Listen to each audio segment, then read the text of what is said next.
प्रार्थना करूया आपण. पवित्र पवित्र सैन्याच्या यहोवा देव बाप्पा, स्तुती करीतो, धन्यवाद देतो.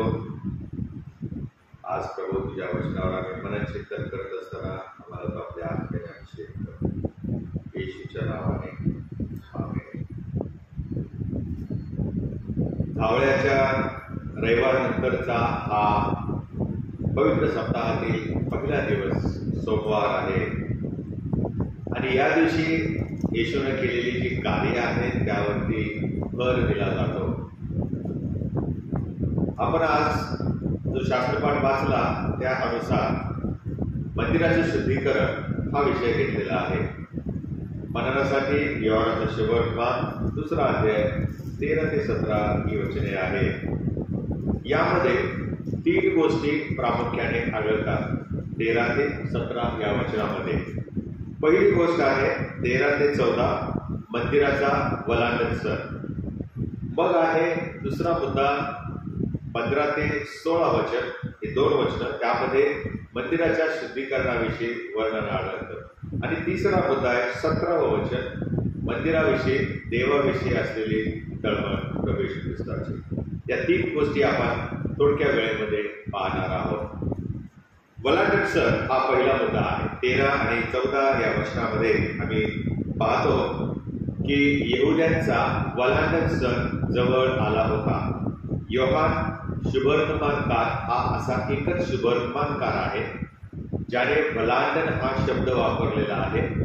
मत्तयाने वापरला नाही, मार्काने वापरला नाही आणि लूक याने सुद्धा वापरलेला नाही. असं का? फक्त योहानच वलांडण हा शब्द का लिहितो? देवाच्या वचनाचा अभ्यास करणारे असे म्हणतात की योहानाचे जे ऑडियन्स होते किंवा योहानाने जे लिखाण केलं ते वाचणारे जे होते ते विदेशी होते आणि ह्या विदेशांना वलांडण सण म्हटल्यानंतर लगेच कळेल ही त्याची धारणा होती आणि म्हणून त्याने वलांडण हा शब्द मुद्दाम वापरलेला आहे. दुसरी गोष्ट आम्ही पाहतो निर्गमाचं पुस्तक 12वा अध्यायानुसार देवबापाने मिस्राच्या गुलामगिरीतून, मिस्राच्या दास्यातून सुटका केल्यामुळे इस्रायल राष्ट्राला, संपूर्ण इस्रायल राष्ट्राला दरवर्षी वलांडण सण साजरा करण्याचा किंवा पाळण्याचा काय म्हणतात त्याला आज्ञा दिली, पाळण्याची आज्ञा दिली. आणि ती आज्ञा पाळल्याने परमेश्वराच्या बाहुबलीने, भुजाने, पराक्रमाने त्याने कशा पद्धतीने इस्रायल राष्ट्राला, त्याचं जे आवडतं राष्ट्र, या राष्ट्राला गुलामगिरीतून, दास्यातून फारोच्या कसं अद्भुत रीतीने बाहेर काढलं याची आठवण फक्त एका पिढीपुरती असू नये, तरी ती त्यांच्या पिढ्या ही लक्षात राहावी, त्यांना हे सांगितलं जावं म्हणून प्रभूने त्यांना वलांडण सण दरवर्षी पाळण्याची आज्ञा दिलेली आहे. या दरम्यान आम्हाला असं पाहायला मिळतं या वलांडण सणाच्या दिवशी, या काळामध्ये 1 वर्षाचं कवळं कोकरू किंवा मेंढा जो काय असेल, देवाच्या वचनाप्रमाणे पशुपक्षी जे काय असतील त्यांना परमेश्वराच्या मंदिरामध्ये पापांची क्षमा मिळण्यासाठी बदललं जात असेल. प्रायश्चित्ताचं प्रतीक म्हणून त्या ठिकाणी अर्पण दिली जात असत. आणि मग असं म्हटलेलं आहे की 7 दिवस चालणारा जो बेखमीर भाकरीचा सण आहे त्या दिवसामध्ये याचे ऑब्झर्वेशन किंवा याचं पालन केलं जात असे. यशकेलाचं पुस्तक 45वा अध्याय आणि 21व्या वचनामध्ये आम्हाला हे पाहायला मिळतं. तिसरी महत्वाची गोष्ट अशी आहे की वलांडण सण पाळण्यासाठी देवाने आणखी एक त्यांना आज्ञा दिली होती आणि ती म्हणजे प्रत्येक यहुदी कुटुंबातील 12 वर्ष आणि त्यावरील मुलाला जातीने हक्काने यरूशलेमच्या मंदिरात उपस्थित राहणे गरजेचे होते. आणि ही देवाची आज्ञा होती. अनुवादाचं पुस्तक 16वा अध्याय आणि 16व्या वचनामध्ये हे आम्हाला पाहायला मिळतं. आता योहान असं म्हणतो की येशू वलांडण सणासाठी वर गेला म्हणजे कुठे गेला तर तो यरूशलेमला गेला. कुठे गेला तो? यरूशलेमला गेला असं आपल्याला पाहायला मिळतं. कारण त्या काळामध्ये यरूशलेम ही पॅलेस्टाईनची धार्मिक आणि राजकीय राजधानी होती आणि म्हणून यरुशलेमला त्या काळामध्ये फार मोठं महत्व प्राप्त झालेलं होतं आणि त्या लोकांची अशी पण धारणा होती किंवा विश्वास होता की येशू ख्रिस्त हा मसीहा जो आहे आमचा येणारा, हा मसीहा देखील यरुशलेम मध्येच येणार आणि त्यामुळे या यरुशलेम शहराचं महत्व आणखीनच वाढलेलं होतं. जगभरातून ज्या ज्या ठिकाणी ही एवढी कुटुंब विखरलेली होती ती ह्या वलांडण सणाच्या निमित्ताने पुन्हा यरुशलेमला येत असत आणि त्यामुळे झालं काय की गर्दी खूप अफाट वाढायची. या एवढ्यांच्या कुटुंबियांच्या गर्दीच्या बरोबर आम्हाला मंदिरात सेवा देणारे 72 सेवक, त्याचप्रमाणे सर्व याजक, मुख्य याजक आणि इतर लहान सहान सेवा देणारे असे अनेक पुढारी आम्हाला यामध्ये सामील झालेले पाहायला मिळतात आणि त्यामुळे गर्दी तुफान होती. यरुशलेम शहराला गर्दी. माउंट मेरीच्या जत्रेला कधी गेला असेल तर तुम्हाला कळत नाही का कशी जत्रेला गर्दी असते आणि तशाच प्रकारे किंवा त्याच्यावर अधिक मोठ्या प्रमाणामध्ये या यरुशलेम शहरामध्ये वलांडण सणाच्या वेळेला गर्दी होत असे. मग 14व्या वचनामध्ये आपण बोलूया, येशूला मंदिरात काय दिसले. ज्यावेळेला प्रभू येशू ख्रिस्त वलांडण सण साजरा करायला यरुशलेमला आला आणि तो थेट मंदिरात प्रवेश करता झाला, त्यावेळेला त्याला मंदिराच्या प्रांगणामध्ये व्यापार उदीत चाललेला पाहायला मिळाला. लोक वस्तूंची देवाणघेवाण करत होते, क्रय विक्रय करत होते आणि त्या ठिकाणी त्याने फिरून पाहिलं की काय नेमकं चाललेलं आहे. तेव्हा त्याच्या अंतःकरणाला खेद होईल अशा गोष्टी त्या ठिकाणी त्याला पाहायला मिळालेल्या आहेत आणि त्यापैकी एक म्हणजे हे जे मंदिराचे कामकाज चालवणारे लोक होते ना, त्यांची त्या व्यापारांची हात मिळवणी झालेली होती आणि त्यांचा व्यापार होण्यासाठी मग ह्या लोकांनी त्यांना प्रांगणामध्ये त्या मंदिराच्या व्यवसाय करायला परवानगी दिली आणि परवानगी दिली म्हणून हात मिळवणी झाल्यामुळे त्यातला काही रक्कम या पुढाऱ्यांना सुद्धा दिली जात असे आणि त्यामुळे मूक राहून होणारी अडचण हे पुढारी लोक पाहत होते. पुढे आम्ही जर या वलांडण सणाचा अभ्यास केला तर आम्हाला असं पाहायला मिळतं की हे जे व्यापार चालत होता ना, हा व्यापार ते फार हुशार होते बरं का यहुदी लोक. स्वतःच्या विभागून दिलेल्या भागामध्ये ते अलाव करत नव्हते, तर त्यांनी हा व्यापार उदीत विदेशी लोकांसाठी जे अंतर होतं त्या विदेशी लोकांच्या अंगणामध्ये स्टॉल्स लावायला परवानगी दिली. त्यामुळं परिस्थिती अशी निर्माण झाली की विदेशी लोकांचा जो देवावर विश्वास होता, ज्या कारणास्तव म्हणजे भक्तीसाठी ते त्या मंदिराला येत असत, त्यांना उपासना करायला, भक्ती करायला जागाच नाही उरले. पशुपक्ष्यांचे ते कबुतरांचे ते पक्षी, ओले पक्षी आणि मग मेंढरं, गुरं, ढोरं हे सगळे तिथं असल्यावरती त्याच्यात काय प्रार्थना करणार ते. आणि त्या विदेशांना येवल्यांच्या विभागामध्ये जायला परवानगी नसेल. मग ह्यांनी प्रार्थना करायची कशी आणि कुठे. आणि हे येशूने पाहिलं, हे येशूने पाहिलेलं आहे आणि म्हणून आम्ही पाहतो की ह्या सगळ्या अडचणी या यहुदी पुढाऱ्यांनी निर्माण करून ठेवलेल्या होत्या आणि लोकांनी विचारलं तर काय सांगायचे माहिती आहे, तुमच्याच सुविधांसाठी आम्ही हे केलं. लोक सैतान कसा आपल्याच लोकांना म्हणजे देवाच्या लोकांना इतर लोकांच्या विरोधात कसा वापरतो. तुमच्याच सोयीसाठी आम्ही हे सगळ्या गोष्टी व्यापार चालवलेल्या आहेत, त्यामध्ये आम्हाला काहीच फायदा नाहीये.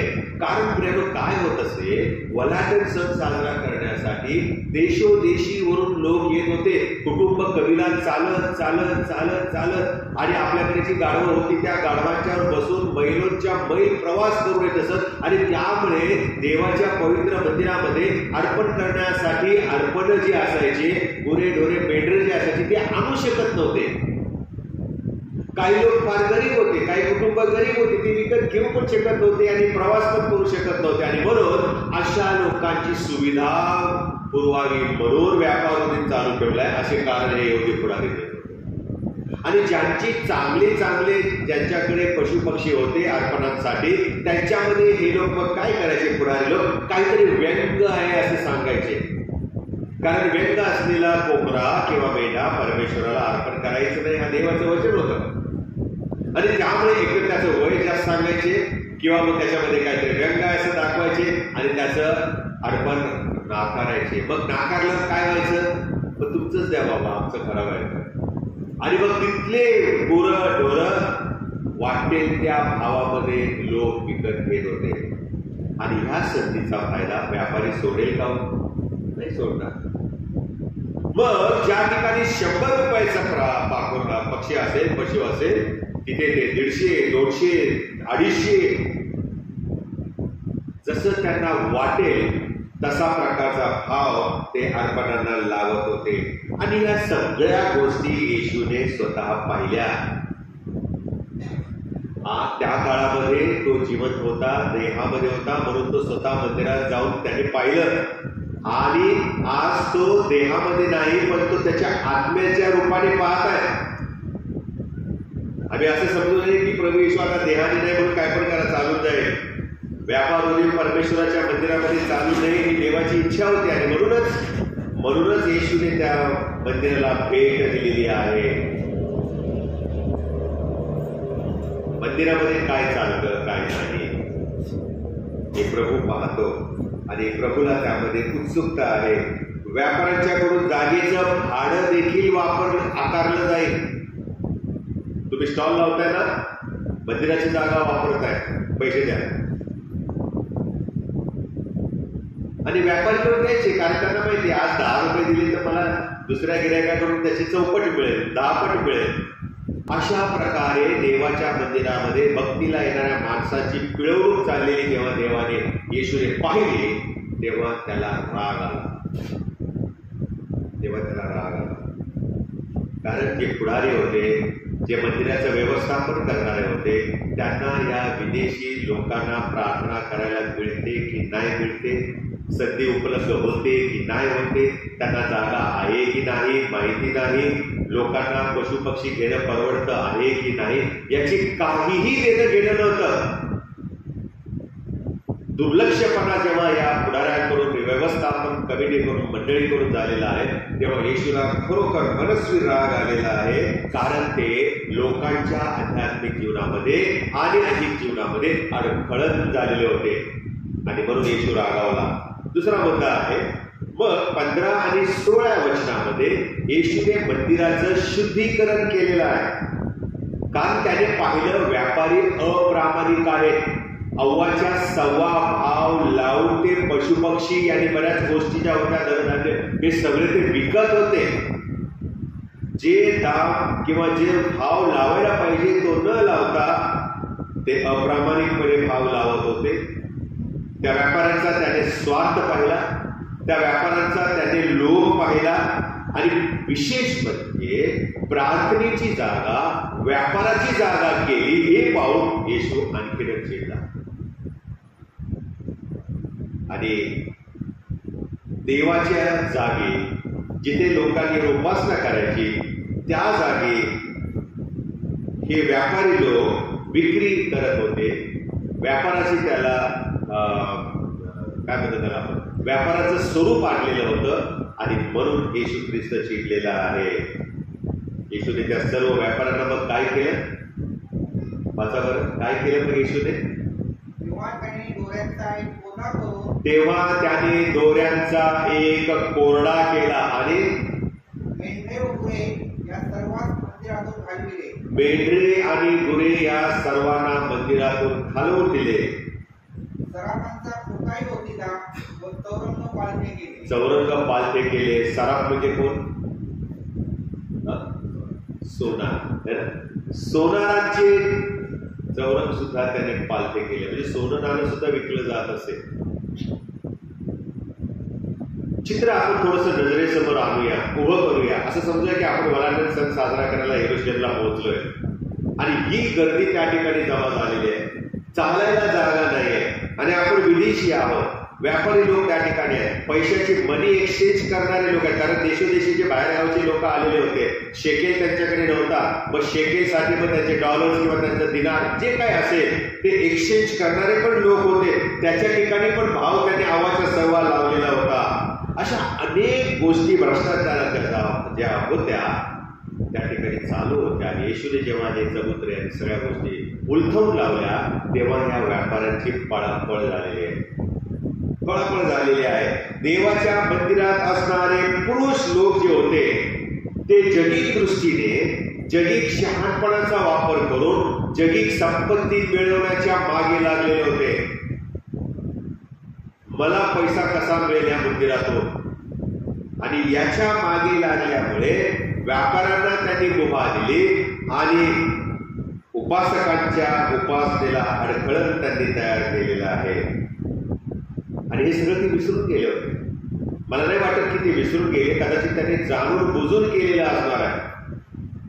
कारण शेवटी पैशासमोर देवाला सुद्धा माणसं विकायला कमी करत नाही. येशूला किती रुपयाला विकलं?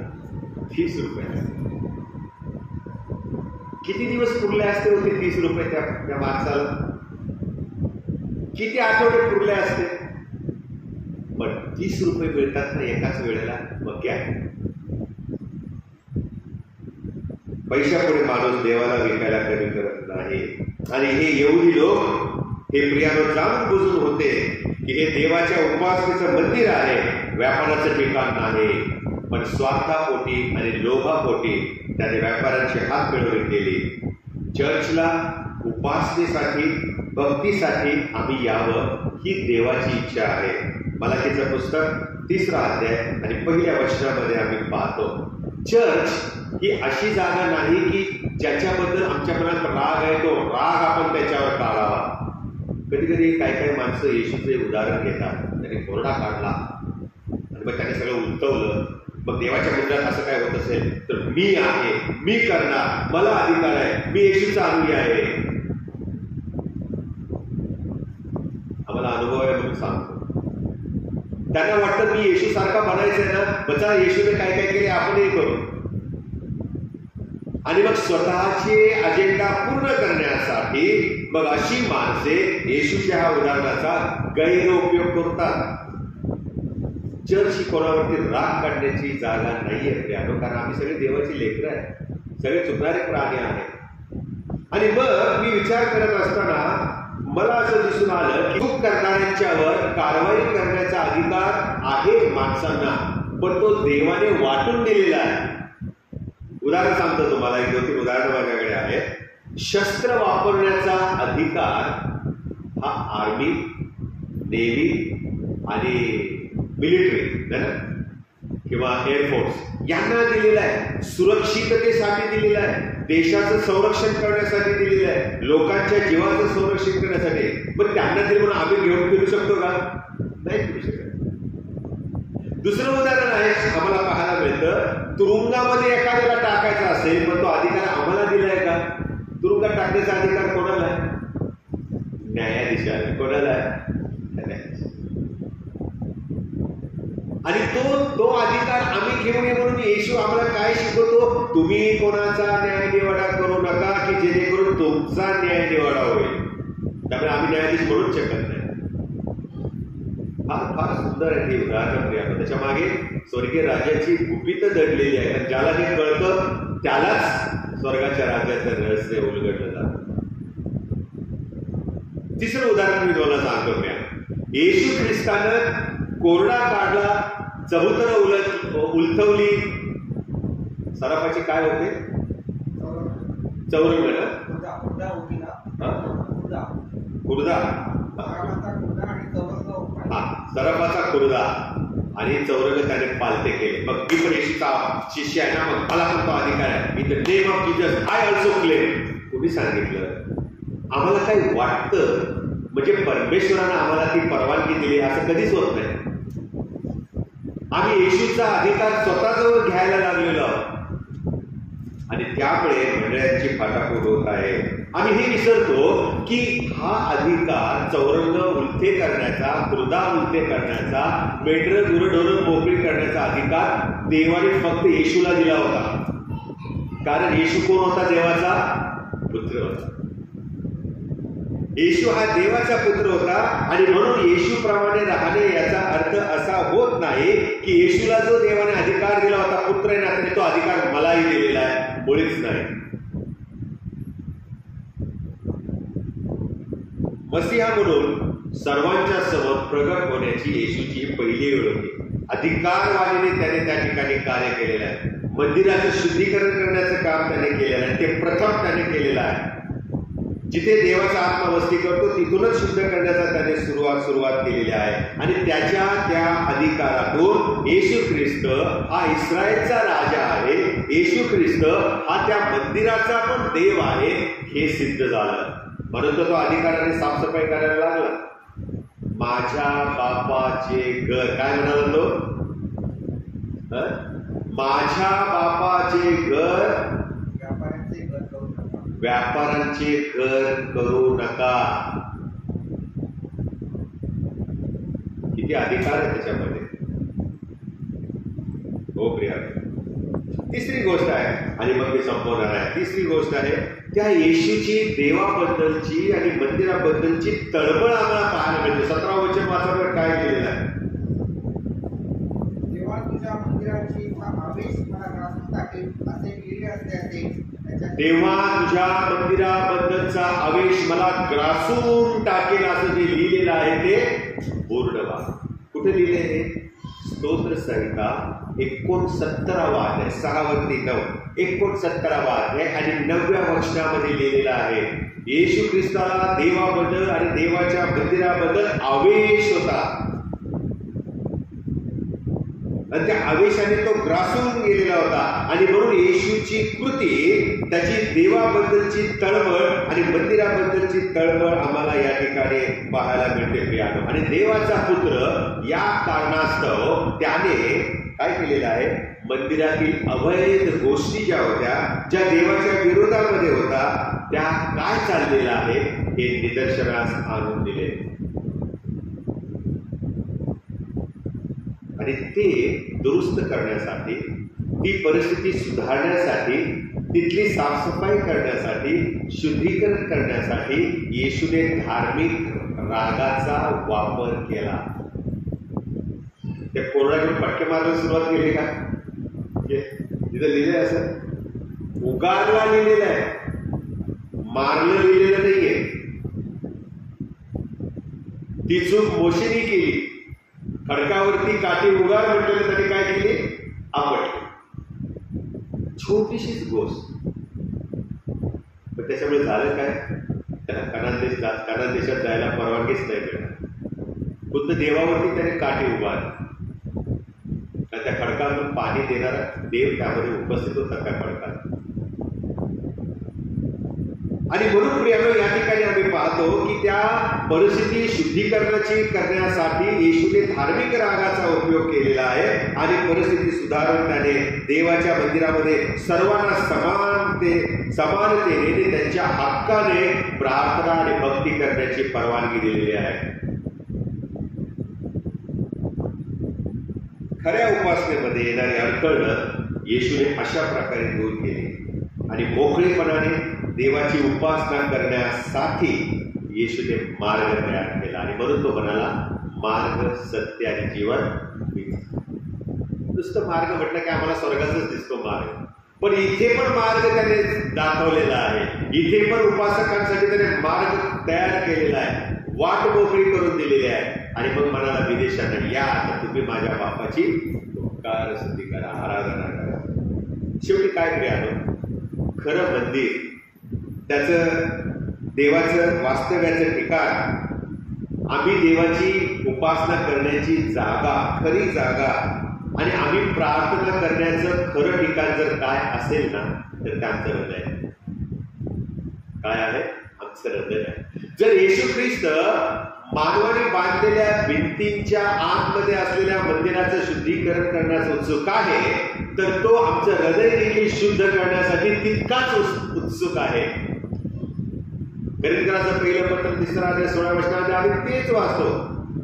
आमचे शरीर हे देवाचं मंदिर आहे त्या मंदिरामध्ये देवाचा आत्मा वस्ती करतो आणि म्हणून ते शुद्ध करण्यासाठी धुण्यासाठी आमचा येशू फार उत्सुक आहे. आणि म्हणून प्रियानो, आमच्या हृदयामध्ये असलेली मलिनता जर दूर करायची असेल, जर ती घालवून टाकायची असेल, तर त्यासाठी आम्हाला एकच करता येतं आणि ते म्हणजे येशूला आत. काय करा? येशूला आत घ्या. जसं आम्ही आजारी पडल्यानंतर औषध घेतो, कीड असो किंवा गोळ्या असो, त्या जेव्हा आतमध्ये जातात तेव्हा ते कार्य करायला लागतात आणि आजार निघून जातो. नुसतं बाहेर टेबलावर ठेवून ह्या माझ्या आजारावरती हे औषध आहे, किती सुंदर आहे, उपयोग होणार आहे का? नाही होत. येशू फार सुंदर आहे, माझ्यासाठी मध्यस्थापावर त्याने प्राण अर्पण केला वगैरे सगळ्या गोष्टी मला मान्य आहे, पण माझ्या हृदयाची मलिनता काढण्यासाठी त्याला मला आत घ्यायला पाहिजे ना. आणि जेव्हा तो आतमध्ये येईल ना, तेव्हा आतल्या खान गोष्टी तो काढून टाकतो. आणि म्हणून तो काय म्हणाला माहिती का? पहा, मी दाराशी उभा आहे आणि दार ठोकत आहे. जो कोणी मला आत घेईल त्यामध्ये मी जाईल, त्याच्याबरोबर जेवेन, फ्लरिश होईल, त्याचं जीवन फलद्रूप होईल. ओके प्रभू, आजही आमचे हृदय मलिन झालेले आहे, अनेक गोष्टींच्यामुळे ती स्वच्छ करण्यासाठी उत्सुक आहे. आणि जेव्हा तो आमच्या हृदयामध्ये येतो तेव्हा तो उगवत्या सूर्यासारखा आमच्या जीवनात प्रवेश करतो. The rising sun. ज्या वेळेला तुम्हाला जंगलात तुम्ही पाहिलं असेल, चिप कॉर्बेटला कधी गेला असाल किंवा नैनितालमध्ये गेला असाल किंवा इतर ठिकाणी, तर तुम्हाला जर हिंस्र पशु पाहायचे असतील तर सकाळीच नेतात. कधी नेतात? सकाळीच नेतात. कारण हे पशु जे असतात ते सकाळी वावरत असतात जंगलात, आणि जसा सूर्य वर येऊ लागतो तसे हे पटकन काय होतात? आपापल्या गुहेमध्ये जाऊन पडून उतरतात. उगवता सूर्य येशू जेव्हा आमच्या हृदयामध्ये येतो तेव्हा हे सैतानाचे जे पशु आहेत, हिंस्र पशु जे आहेत, जे सैतानाचे गुणधर्म आहेत, ते सगळे निघून आपापल्या गुहेत जाऊन असतात. हे लक्षात घ्या. मी लहान असताना माझ्याकडे एक पुस्तक होतं, माहिती आता ते मला शोधावं लागेल लायब्ररीमध्ये. 7 घातकी पाप आणि 7 असे ते हृदय दाखवलेले आहेत आणि 7 पशु दाखवले आणि त्या पशुचे स्वभाव कसे आपल्यावरती नियंत्रण करतात ते सुद्धा दाखवलेलं आहे. आणि दुसऱ्या चित्रामध्ये जेव्हा येशू येतो, येशूच्या रक्ताने आम्ही धुतले जातो, तेव्हा ते कसे बाहेर पळून जातात ते दाखवलेलं आहे. तुमच्या आई वडिलांच्या लायब्ररीमध्ये असेल बघा, आहे ना? तुम्हाला पास आहे. Very good. आम्ही जर त्या येशूला स्थान देतो हृदयामध्ये, तर निश्चितच हे सगळे सैतानी गुणधर्म जे आहेत, चिडणे, रागावणे, द्वेष करणे, टोमणे मारणे, हेवा दावा करणे किंवा खालून पालून बोलणे किंवा पाहणे किंवा स्वतःला दुसऱ्यांच्या पेक्षा श्रेष्ठ समजणं, ही जी सगळी खाजगी पातकं आहेत ना, ही प्रभू आमच्या हृदयातून काढून टाकतो. आणि म्हणून त्याची आमच्या हृदयात येणे हे हेतुपूर्वक असते. जेव्हा येशू आमच्या हृदयात येतो तो आम्हाला स्वच्छ करतो, तो आम्हाला धुतो, आमचं मन धुतो, आम्हाला तो स्वच्छ करतो आणि तो आम्हाला सामर्थ्य देतो. आध्यात्मिक जीवन जगण्यासाठी तो आम्हाला शक्ती देतो. तळमळ असलेलं हृदय तो आमच्यामध्ये निर्माण करतो, शुद्ध हृदय तो निर्माण करतो. आणि प्रभू अशा प्रकारे त्या येशूला आपल्या हृदयात घेण्यासाठी, आणि जसं त्याने मंदिर शुद्ध केलं तसं आपलं हे काय म्हणतात त्याला, हे मंडप जे आहे, हे मंदिर जे आहे देवाचं, ते शुद्ध करण्यासाठी प्रभू तुम्हाला अधिक आणि अधिक त्या येशूला आमंत्रण देण्याकरता सहाय्य करो. आपण प्रार्थना करूया. पवित्र पवित्र सैन्याच्या यहोवा देवा, आम्ही स्तुती करीतो, धन्यवाद देतो. आज म्हटलेल्या दिवशी काही वर्षापूर्वी तू मंदिरात गेलास आणि पाहिलंस पित्याची उपासनेची जागा, तिचं स्वरूप या माणसाने काय केलेलं आहे. स्वार्थ, प्रामाणिकपणा, लोभ, पैशांची देवाणघेवाण, चित्रविचित्र प्रकार, सोनं नाणं विकणे, क्रय विक्रय करणं वस्तूंची, अनेक प्रकारे आरडाओरडा, अशा अनेक गोष्टी जेव्हा तू पाहिल्यास तेव्हा तुझ्या मनाला खेद झाला. तू मंदक्रोध आहेस, तू रागावलास, पण त्या रागावण्यामध्ये धार्मिकता होती. आणि प्रभू तू विदेशांना वाट मोकळी करून दिलीस तुझी उपासना आणि आराधना करण्यासाठी. जेव्हा आम्ही तुला आमच्या अंतःकरणात घेतो तेव्हा तू अशाच प्रकारे आम्हाला शुद्ध करतोस, धुतोस आणि तुझ्या सेवेसाठी, गौरवासाठी तू आम्हाला उभं कर. चर्चचा सभासद या नात्याने आम्ही चर्चमध्ये असलेले तुझे जे लोक आहेत, ज्यांना तू तुझ्या प्रतिमेचं बनवलेलं आहेस, तुझ्या सदृश्य बनवलेलं आहेस, प्रभू आम्ही त्यांच्याशी कसं राहतो, जे अयोग्य आहे प्रभू त्या ठिकाणी आम्ही कशा प्रकारे प्रभू आम्ही हस्तक्षेप करून परिस्थिती बदलावी याचं ध्यान तू आम्हाला कर. कोणाचाही नाश आमच्याकडून होऊ नये म्हणून प्रभू तू आम्हाला कृपा कर. आम्ही प्रत्येक जणांनी एकमेकाला उभं करावं, आध्यात्मिक जीवनामध्ये शक्ती द्यावी म्हणून तू आम्हाला आपल्या कृपेने कर. जी कृपा तू आम्हावर केलीस तीच कृपा आम्ही इतरांच्यावर करावी, हीच तुझी शिकवण आहे. आणि म्हणून प्रभू हे पुढचं सर्व वेळ तुझ्या हाती देतात, वचनाप्रमाणे जगण्यास प्रमाणे सांग. येशूच्या नावात